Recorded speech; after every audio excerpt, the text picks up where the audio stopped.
Take it away, baby. Take it away. Take it away. Take it away. Take it away. What are we doing? I don't know. Hello, everyone, and welcome to another week of Just Gay Stuff podcast. I am Jess. And I'm Lauren. And we have another interviewee this week, so I hope no one's getting tired of interviews. Are you? No. Well, that's good because we have another person here. Woohoo! Look, I'm so excited because today we are joined by another amazing creative. He is an Iris Prize recipient, which is, can I say, the world's largest LGBTQIA+ film prize. He's been screened at Sundance and South by Southwest. He has been a part of the Melbourne International Film Festival, and he's just made his directorial debut with this highly rated queer psychological thriller called In the Room Where He Waits. I hope you wrote that down. If you haven't seen it, I hope you wrote that down. I'll say it again. In the Room Where He Waits. Everyone, please welcome Timothy Despina Marshall. Welcome, Tim. Thank you so much for having me. Very happy to be here. We're so happy glad to have you. We say this, I we know, say it at the every same time. time. We're so happy to have you. No, but seriously, it's so good to be joined by so many creatives on this platform and to be able to talk about the journey. And the reason you're here is this amazing film that you've just directed. So let's jump right in and talk about this masterpiece. So for all of our listeners, In the Room Where He Waits, it was your debut as a director. Can you give us, to start, a synopsis of the film and tell everyone the role you played in bringing it to life? Yeah, totally. As you mentioned, it's a queer psychological thriller and it centres around Toby, who is a queer theatre actor. And he's about to have his Broadway debut in New York in Tennessee Williams' play The Glass Menagerie.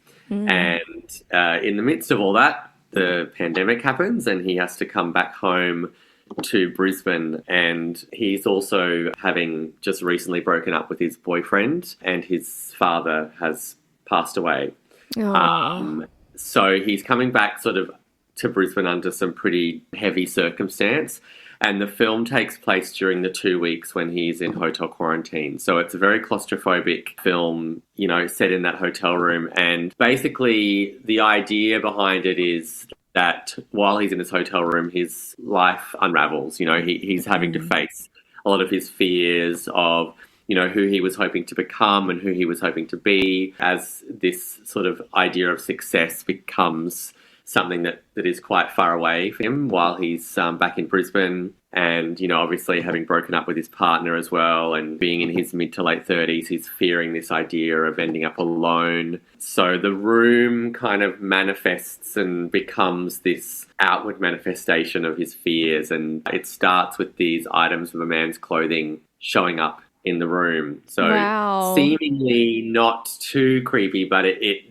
goes further and further down the rabbit hole as he starts to realise that there is something in this room with him and he's not being listened to and not being heard and he's unable to escape. Yeah, well, that's actually, as I was listening to you just say that, it's so quite interesting because over COVID, that was such a harrowing time for so many people. And then I don't think anyone's really told a story about the fact that people did have to spend so much time isolated. Yeah. I mean, we've talked about it on the podcast and how I feel podcasts kind of saved me in that time because I had things in my ears, like people talking to me in my ears, and I did not feel alone. But there were a few harrowing stories that came from people that had to do hotel quarantine when they flew back. And, you know, there's a big story about one gentleman didn't make it. And so that is there's a presence for that at the moment. The fact that people will have gone through that harrowing time being by themselves, and mental health is such a big thing as well. And that can kind of like swallow you if you're in your own company for too long. Absolutely. And, you know, I think all of us went through it in our own way during that time and, you know, having to really sit with ourselves and to really confront a lot of difficult things in our lives, and a lot of people having to confront things in a way where they weren't able to get the support that they needed, hearing really awful stories, particularly of people in hotel quarantine. So, yeah, I think absolutely I really wanted to dive in and use that as a jumping off point to explore some of the themes that I'm exploring. And it's interesting too with the film having been shot in 2021, you know, it's been a long time coming for us to finish it for a number of reasons. But I actually think it's quite timely in a way because when we were still in post-production, there was this sense as we were just coming out of COVID, it was like no one wanted to think about it. No one wanted to talk about it. It was this collective trauma that everyone just was ready to ignore. And I feel like this year's the first time that people are almost maybe a little bit more at peace to look back on it. So it's been enough time now. Yeah, I mean, maybe not for everybody, but it's been an interesting thing releasing the film this year and having a lot of people come up to me and say, I didn't think I was ready for a film that was set during that time, because it's not a COVID film. It's not about COVID. It's just set during that time, and saying that actually it felt like there was a lot within that they were, I guess, seeing in their own experience, both queer and non-queer audiences. Yeah. And so what was your role in the film? Because you directed it, but did you have a hand in writing it as well? Yeah, so I'm the director and one of the producers, and I worked with, there was a sort of a writing team involved. I came to two other writers with an idea, and so Paradox Delilah and Dimple Rajaguru and I, all via Zoom, I should say, because it was during COVID. We did sort of story sessions together, and we collaborated in a writer's room to come up with the story. And then Dimple Rajaguru and I went away and wrote the screenplay together. So she's an incredible co-writer of mine that we worked together with. And yeah, look, it was a very interesting experience, not obviously being able to be in person during that, but it also made the experience much less lonely. Being able to collaborate like that, it was really nice. And I think that we've learned since COVID, we can do so many more things from home now. Like, it took that one thing for us to realize there are avenues we can explore online that we hadn't explored before. Absolutely. Doing almost all of the post-production for a feature film via Zoom online. Yeah, wow. Yeah, can be done. Don't recommend it, but it can be done. It can be done. But you don't think about those things. Like, we heard in a couple of interviews ago, we were talking to an author and he was like, people were having book clubs and wine clubs over Zoom, and you're just like, wow, that's fucking awesome. Yeah. Why wasn't I doing that? I mean, that's it. We kind of had to just get really inventive, didn't we? I had a lot of friends in Melbourne during the time. I was lucky that I was down there, and then I was able to escape up to Brisbane. And yeah, very a lot lucky. Of me still, even though I didn't need to in Brisbane as much, still doing Zoom things with them because they were kind of going a little bit out of their minds down there. Yeah. The poor Melburnians. Yeah, poor Melburnians. I don't think I would have been able to stay in lockdown as long as they did. No. Yeah. Well, this really, we've screened it in Melbourne a couple of times now, and this really resonated, I think, quite deeply with a lot of people in Melbourne. Oh, yeah. It probably would have hit home for a fair few people. Yeah, I think it did. So through the power of film and creativity, you obviously mentioned that the story is based in Brisbane. Did you guys film it in Brisbane? We did, yeah. So I'm a Brisbane boy, and I always wanted to make a film set here. And I think a lot of that desire and drive that I wanted to see more queer stories on screen in Brisbane. I wanted to see all facets of Brisbane shown on screen. It's not often that we get sort of more art house films in Brisbane either. Often they're sort of more, I guess, I mean, there is a spectrum, but a lot of them can be a little bit more lighthearted, more mainstream. And I think there's a dark side to Brisbane. There definitely is. Explore that in this, and I think I related a lot to having grown up queer in the 90s and early 2000s here in Brisbane. That was obviously not the most easy experience. So, yeah, it was really important for me to kind of imbue that and look at that experience on screen. And look, I love Brisbane, but it's come a long way. I'll say that. So, yeah, look, we did film it here. We were really fortunate to be able to film it all at the Pullman Hotel in the city. They were really supportive of us. So we shot it across 2 hotel rooms there. We had an almost entirely Brisbane crew, which was really amazing. Wow. We had a predominantly queer Brisbane crew, which was That's awesome. And yeah, look, it was great. It was such a beautiful, I guess, local homegrown creative experience. And it was, there was a lot of things that were really difficult about this film, but I think that's the thing that I will always cherish the most is the filming process and how close the crew was able to become and how much of a safe queer space that set was for all of us. And I think that, having worked in the film industry for as long as I have, is quite rare. So it was really cool to be able to create that, and I guess also to create it in Brisbane too. Yeah. And you mentioned you filmed it across 2 hotel rooms. So the whole story is kind of all in one set. Like, you don't venture outside of those 2 hotel rooms, right? No. So it's set from, when he enters the quarantine to the, so it's the 2-week period. There's nothing outside at all. And that was very intentional. I wanted it to be very claustrophobic. But it was also really exciting. I think that giving yourself those sort of limits can really expand creativity. And so myself and the production designer, who's also Brisbane-based, Harriet Williams, and the cinematographer, who's also from Brisbane, Ben Copgrove, the 3 of us had a really great time thinking about the design and, I guess how we would kind of film the space in a way that could really be creative and mirror this unraveling that he was having. So we did a lot of stuff with mirrors and different lighting and textures, and it was really a lot of fun. As you said, that gives a definite another dimension to the creativity that you can put into a film because, I think I've only seen that once before with that Ryan Reynolds movie in Buried where he's in the coffin underground. Oh. Have you not seen that movie? No, I haven't seen that. Oh, it's very claustrophobic. So I 100% get what Tim said then. But it's kind of, in a way, gives you that imagination to allow yourself to go outside of what you're seeing, and you're imagining what someone else's life is looking like because you're only seeing this one space. It's kind of like reading a book. You have to imagine the rest. Yeah. Absolutely. Yeah, Buried is it's a great example. I mean, I thought that they were very creative with what they did with that film. But yeah, very much so. I was leaning on previous references of films that, maybe weren't so much as claustrophobic, but that were very creative with the way that they realised their story and also with the way that they realised their horror.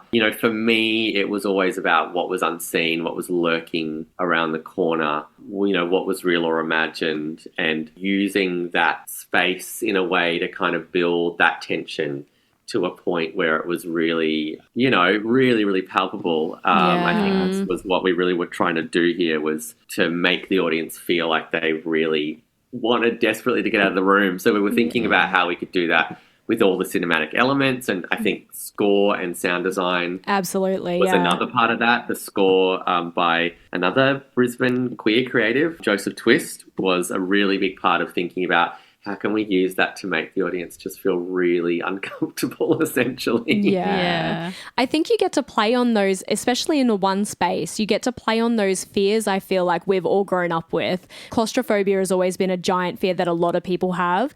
And then you have fear of the dark, which a lot of us as kids have still carried into adulthood. Like, if I'm in the right headspace and the lights are out, I'm fucking terrified, man. Totally. Oh my God. I swear to God, I have to really put the film out of my mind when I spend time in hotel rooms now, because it's the creep factor is, wow. You're bringing that to life in everyone else's dreams now. They won't be able to travel again ever. Yeah. There's a few elements in the film where people have come up and they're like, oh my God, I'm never going to look at a hotel room the same way again. Like, thanks so much for that. I'm like, sorry. But then your ideas worked because now they're psychoanalyzing every aspect of what they've just seen. Yeah, totally. Because, I mean, it's not the first horror movie that we've seen in a hotel room. I mean, The Shining was obviously a big reference to this. But, yeah, there's a few references to sort of more modern hotel rooms and little elements of horror that I wanted to play with. Like the key card was one of them, coming out of the slot on its own and turning the power off in the room. Oh, yeah. He's had a number of times where in the middle of the night it would pop out and the power would be off and he would be sort of in this dark room alone, and then he wakes up and hears a noise and footsteps, like there's someone in the room with him, but he doesn't have any way to turn the lights on. So just, playing with those elements in the room was really Wow. You just gave me chills. I was like, oh no, put the key card back in. Yeah, totally. So you also had some pretty big names in the film. One I read that I really want to point out is Susie Porter. Her in particular, and for anyone who doesn't know or needs to put a face to the name, she, in her most recent, played Mari Winter in Wentworth, and Wentworth is a massive, massive franchise. So what was it like getting to work with some really, like a big name like that? Susie's incredible. I mean, yeah, look, Daniel and I both really, really admire her work, and I've loved Susie Porter's work for so long.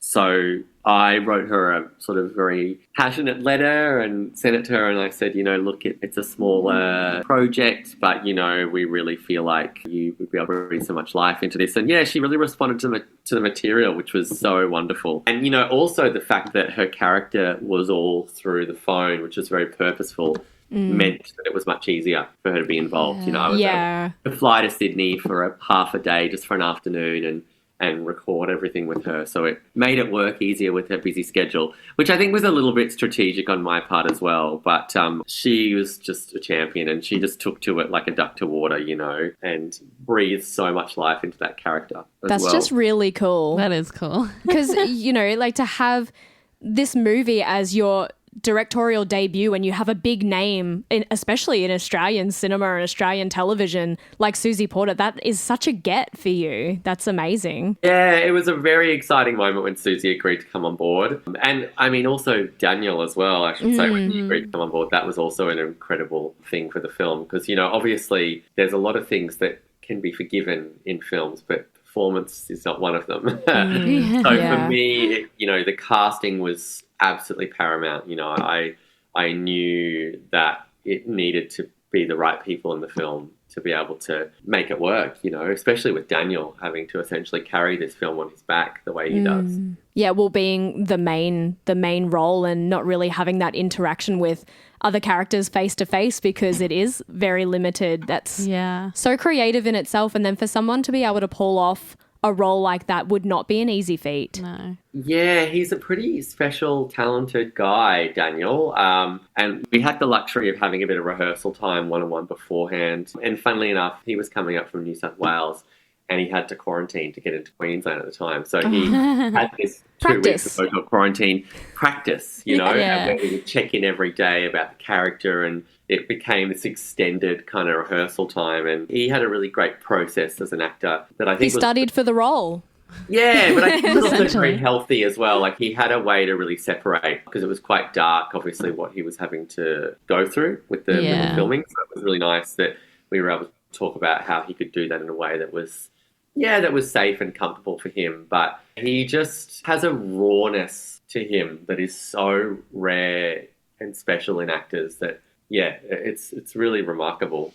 That's beautiful. So you've had a lot of success with the film so far and it being released or premiered in like some of the Dendy cinemas. Could you tell us a bit about like what that process was from like having the idea, filming the idea and then pitching it to getting it into the cinemas? Totally. I mean, it's a long story, but I'll sum it up. I mean, look, I obviously can't do this alone, so we're working with a really incredible production team, Orange Entertainment Co. They're a Brisbane-based production company, and they've been a really big part of why this film's been possible.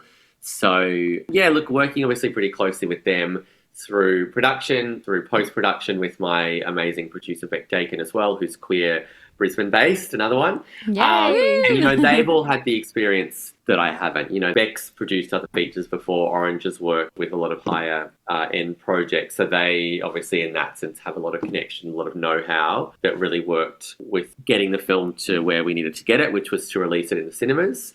And we also, which is a key part of the process, especially if you're wanting to release it in the cinemas the way we have, once the film was completed, bringing on board an Australia and New Zealand distributor as well, who then work to actually reach out to the cinemas on our behalf, and they'll then be obviously reaching out and getting the film on sold to streaming services in Australia and New Zealand as well. So that's a really big part of it, like having that team, assembling that team beforehand, and I guess going in with your best foot forward. I mean, in saying that, there are other ways, like you could just sort of do cinema screenings where you're hiring the cinema privately, but the way we've done it is kind of the more proper release way through a distributor. Yeah, and that again, like I said, is being surrounded by incredible, talented team members to be able to facilitate that. Yeah, know how to push it in the right direction too, because like knowledge is everything, right? If you know the right people to be able to get you to the right place, then you can work together effortlessly. Absolutely. And I think, for me, I sort of worked my way up to this point, having made shorts in the past. So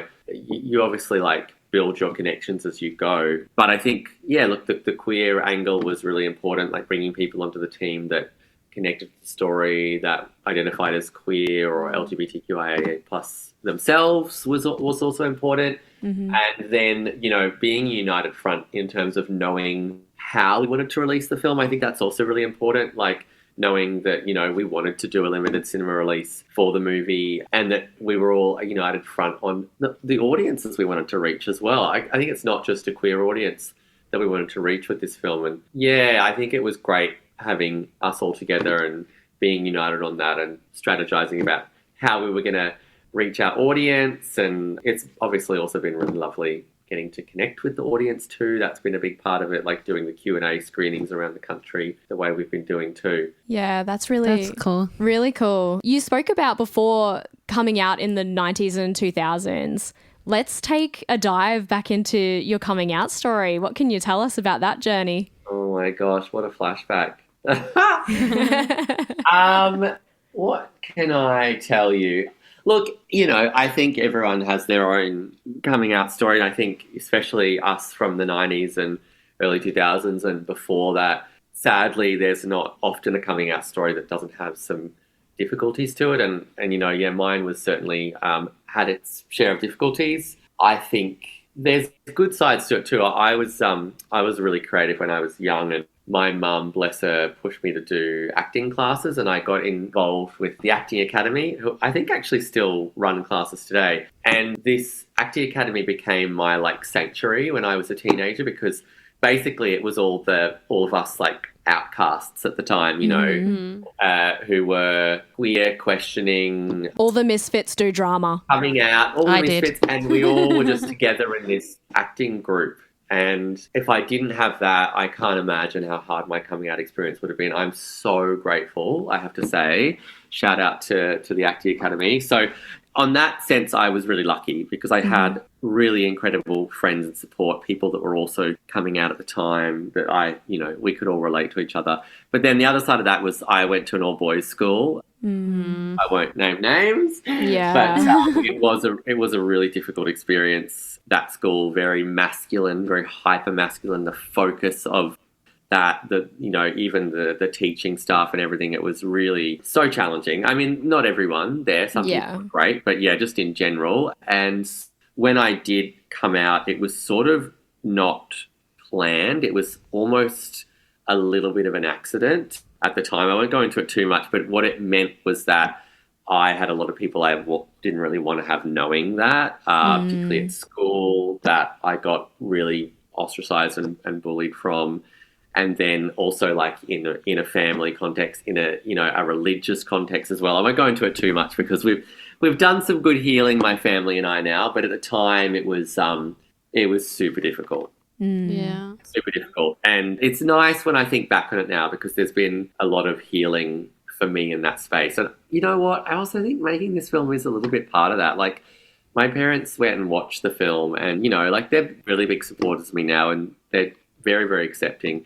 And, but it's been a journey for them and I have a lot of empathy for them in that way as well, that it's been a journey. But it was interesting having them sit and watch the film, and my mum in particular, and being able to kind of have those conversations afterwards about what the film was about, because one of the scenes, for example, in it is Toby, the main character, talking to his friend, and he says that, when I came out to my mum, she was totally fine with me being gay, but she had this fear for me that I was going to live a very lonely life, that I was going to end up alone. And I think that that's something that a lot of us that came out at that time can really relate to quite strongly. And obviously times have changed, but it was really great being able to, just unpack that with my mum and sort of say, like, it's interesting because that was coming actually from a place of love, fear as well, and a misunderstanding. But, thankfully it's very different now, and a lot of people can see that is far and away not the queer experience at all. Yeah. So, but yeah, a lot of the film was really unpacking that and unpacking the legacy of that, what that leaves with us as people that grew up during that time. And I think for the character having to come back home to Brisbane after being away for so long and not sort of feeling like they connect with that hometown or that space that they were always trying to run away from, and So, coming back to the hometown was having to really confront those fears that they had sort of almost left behind. And I have had that experience. I mean, I'm sort of thankfully kind of well past that in terms of healing, but I think it's something that a lot of us can relate to. Definitely. And I was really interested to unpack it. And what was also really interesting, funnily enough, is it's interesting how these things are on the zeitgeist when you make something or when something you're thinking about and you make a creative piece on it that someone else is kind of thinking about it as well. And I don't know if you've seen the film All of Us Strangers that came out recently, but very interestingly, that film is also looking at very similar aspects. And there's a scene, because he goes back in time essentially to talk to his parents when he was younger, because, the whole premise is that they died when he was young, and he goes back and talks to them, and the mum actually says, I'm so afraid that you are going to live such a lonely life. And it was just really interesting to me, because I was like, here we are in 2024, and there's such relevance to us as queer people unpacking these experiences now with enough space from them in a time where being queer doesn't have to be such an awful, difficult experience, that we can kind of, I guess just unpack that and think about how we can heal from that. Yeah, I can understand that. We had another guest on here, and similar story. She said that her mum kind of thought that she would possibly have a lonely life, and she was a bit scared for her. Now they're best friends and have dealt with all of that stuff. So being in 2024, I mean, obviously we all know there's still ways to go, but I think we can unpack in a safer space because there is so much more. There's more education. There is more representation. So it's not a case of a lot of people don't know queer people around them. There are still some anomalies that walk among us that think they don't know anyone queer, but totally. Who are these people? Exactly. But we are living in a safer space where I suppose it is easier to find support networks now than it would have been in the 90s, early 2000s. And then obviously previous to that, it was a lot more harrowing and a lot harder to find yourself in a queer space. Yeah. But I think what's important to take away from how far we have come is if you don't have support where you thought you would have support, you can definitely find it in other places. And it's not a needle in a haystack situation anymore, which is so great. And I think from your story that you just told now, it's really nice to hear that you have gone through that healing and that you do have a great relationship now, even though, it might not have started that way from your coming out story, but that you look back now and go, oh, well, we have come pretty far and you can have a good relationship. It's like we've talked about a reintroduction to your parents. Yeah, it is. It very much is that. And because I don't ever see a point in holding grudges or holding any kind of hate in my heart for things of the past and thinking about how we can move forward. So it's been a really beautiful experience for me to be able to have these conversations and have them openly. And, even just the other week when we had our Brisbane premiere and my parents were there and, my mum brought all her friends, a lot of them were parents of my friends that I had during childhood. And the Q&A, I was talking about all this stuff and I was like, wow, this is like the melding of two worlds, because I've never spoken so openly about my queer experience in front of any of these people, but it felt like such a crazy full circle moment, because I was like, well, now after all these years you get to maybe hear it and get to understand what it was like for me during that time, because obviously at the time all they saw was someone who was really, I was quite a, how would you say, I acted out a lot. I was a pretty ferocious little teenager who acted out and was a bit of a handful. And I think maybe it put some of that in context. So it was nice to be able to have that full circle moment. It's lovely when art can kind of give us that, I think.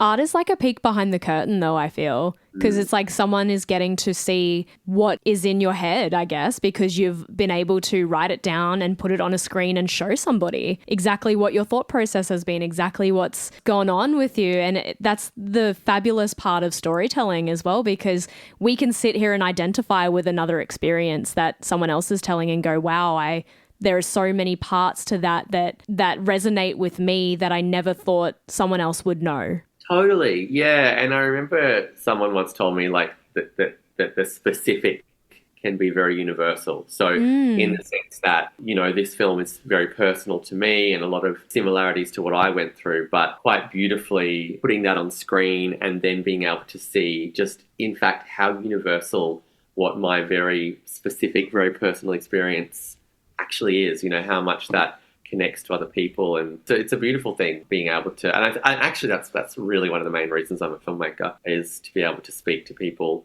and connect to people through art, and specifically queer people, I will say. My film is for everyone, but it's specifically for the queers, and making sort of content that I think really resonates with us, and not just people that grew up in the 90s and 2000s. I think there's still a lot of relevance to what the film's talking about for queer people today as well. The film also delves into like body image and body shaming, around apps like Grindr as well. So for queer men and queer folk that use Grindr, that platform can be very toxic. Yeah. Well, there's a lot of elements that make up everyone's experience, whether it's queer or not. So you can speak to people in a million different ways. Absolutely. I mean, it's been interesting hearing straight people come up and talk to me about their experiences of online dating. Generally, mostly always been women. Yeah. It's no surprise to me at all. Talking about their own difficulty with like body shaming and like image and that dating world. So it's all very relevant stuff. A right place for horror, I think. Yeah. That's really so beautiful. And I love that. I guess I say to all the different creative people that we speak to, a place to present more representation for queer people on screen. So I just wanted to go back a little bit. You said that you were part of the academy? The acting academy. Yes. But have you always been into filmmaking? And where did that journey begin for you? I have, in a way. I was always really creative when I was little. I used to write stories, and I was really into Goosebumps when I was in primary school. I loved Goosebumps. Yes. Oh my God, right. I was obsessed. And I used to write Goosebumps fan fiction. Oh, and I would write them in like folded up A4, handwritten, and then I would get my mum to photocopy them, and then I would go and sell them to kids. Oh, yes. Like 10-year-old entrepreneur with my Goosebumps fan fiction. I love that. It was always like, I think that's probably honestly where my love for horror like began, was Goosebumps books. And then my parents got me a camcorder when I was, I think, 12 or 13, and I started making horror movies with my friends. And it was, oh my God, I'm actually really glad that like people don't have VHS players anymore, because these things can just be like buried and people find them. But it was just me with a camcorder. I would like tape the headphone of my Discman to the front of the speaker and play the Jaws soundtrack and run around my house, and I'd have someone in like a scream mask with like a retractable knife and then a bottle of tomato sauce. One of my friends running screaming. I had my mum get murdered in one of the scenes as well, bless her. So, everyone got to be a part of these like really schlocky horror movies. But I don't know. It's just something I've always been really drawn to, I think, cinema. It's just, it's always been something really magical for me. I think as well with horror film, I was really excited to bring a queerness to that too, because, growing up again in the 90s and all these horror movies where the queer character or anyone that was sort of seen as queer or other was often the monstrous. So it's nice to really turn that on its head now as well. They still kill off the lesbians though, so don't worry. Oh man, come on.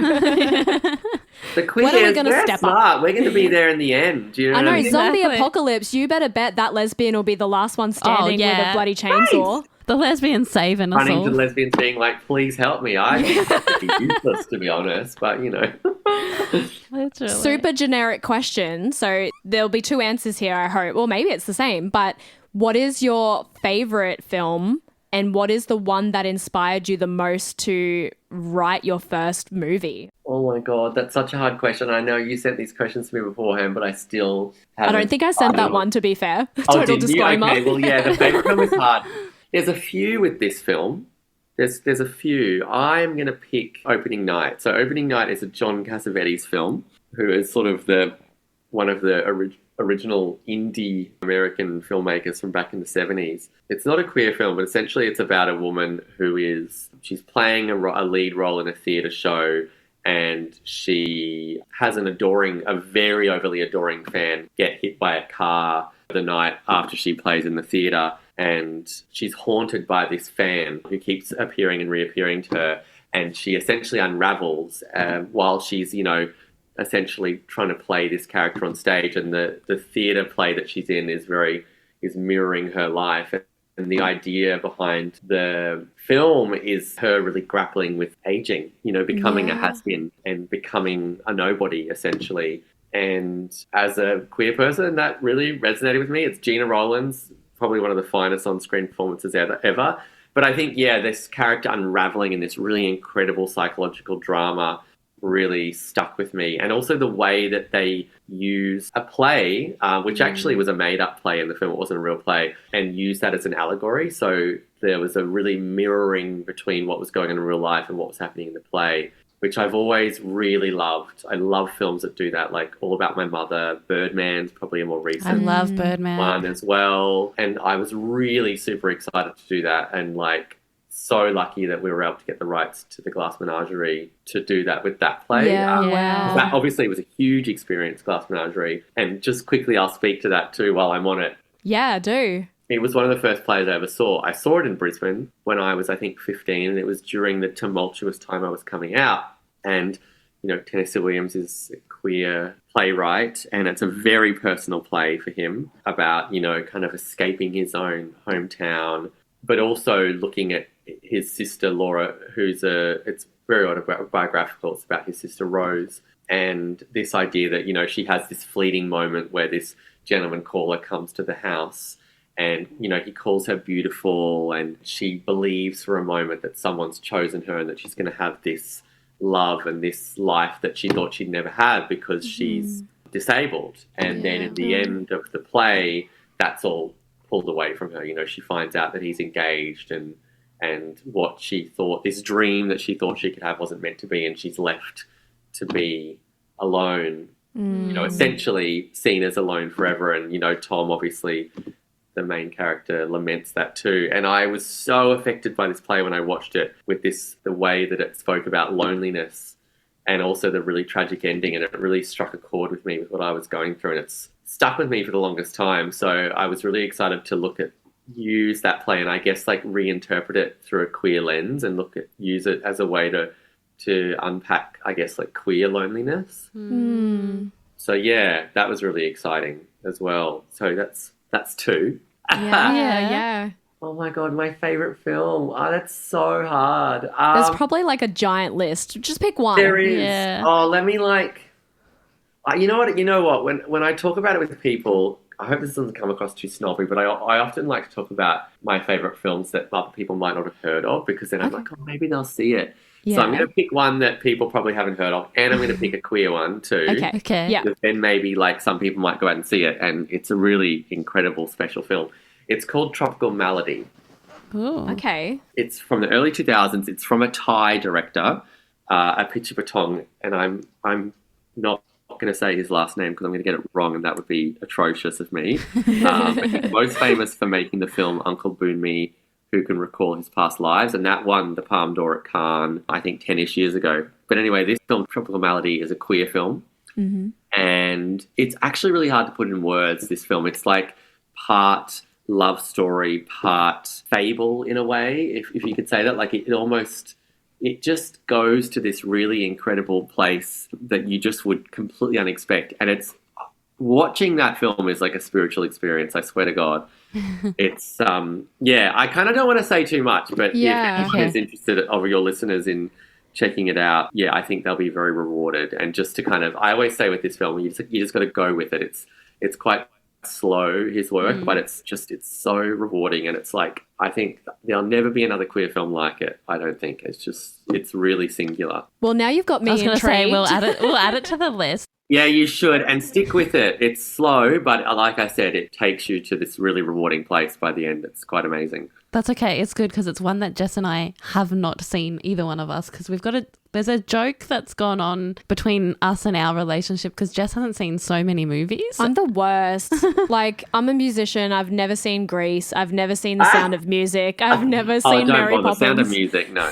But it's all those films that everyone's I've never seen The Wizard of Oz, shoot me. It's all these films, and people are if you're going to be cultured, you have to have seen at least these. And I'm guess I'm not cultured. Oh, no, you are. I mean, yeah. Take The Sound of Music off your list. I don't. Well, it's not on the list, to be fair. Good, that's good.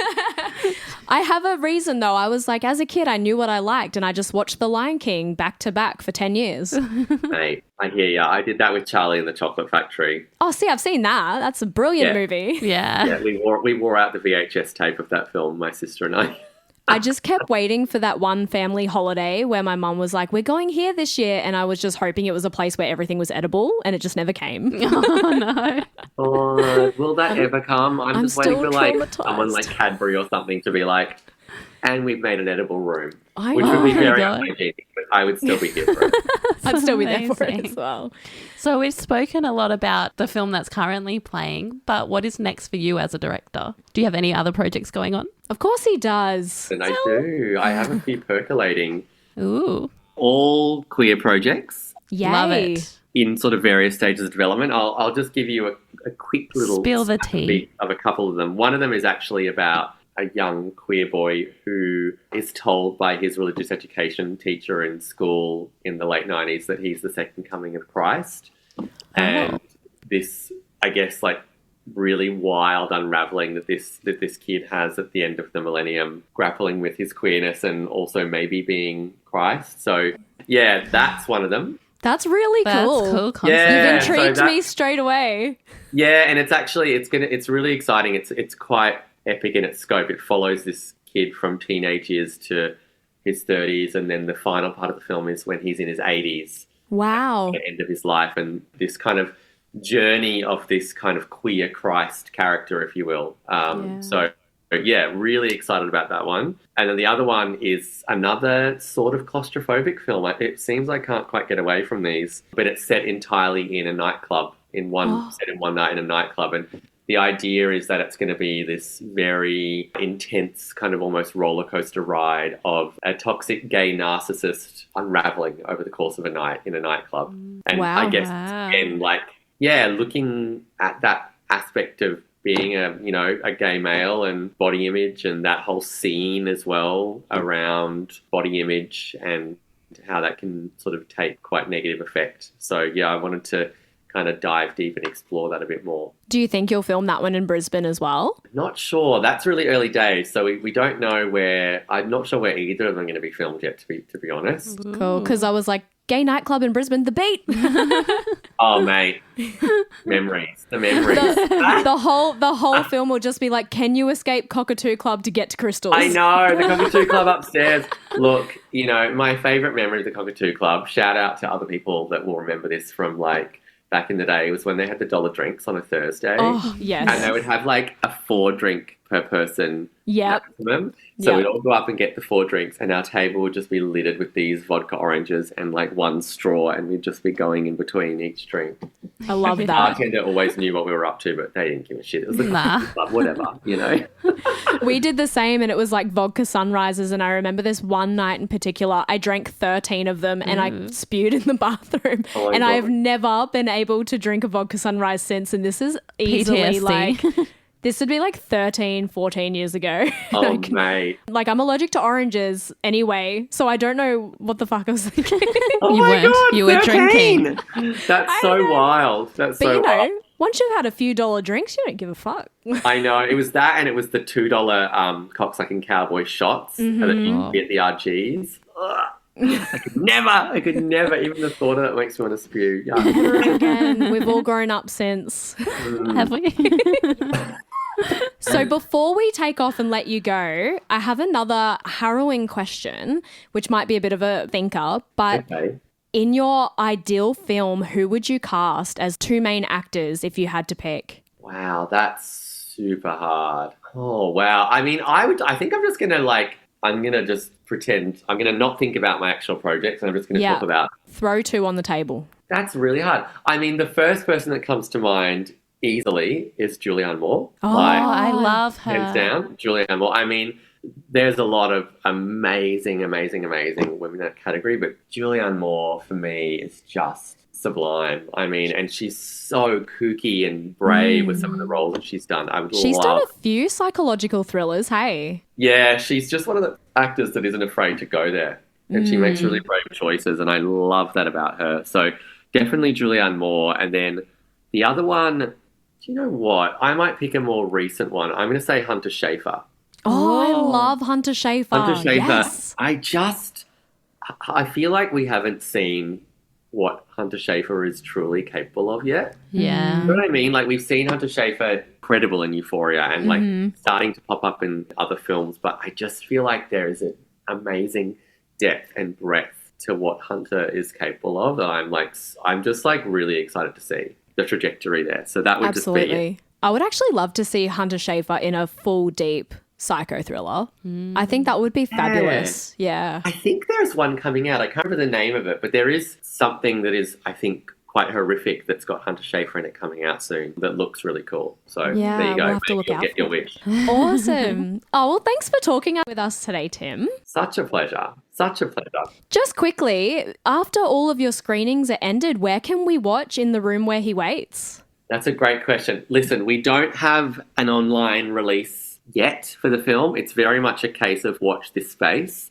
But I would say to everybody, the best thing to do would be to go to our Instagram, which is at In the Room Where He Waits. Nice and easy. Follow us on there, and all information about where the film's going to be seen will be on our Instagram. You know, where we're going to be going overseas with festivals soon, and then, yeah, certainly it'll be coming to streaming services in Australia. So that'll be the place to keep up to date.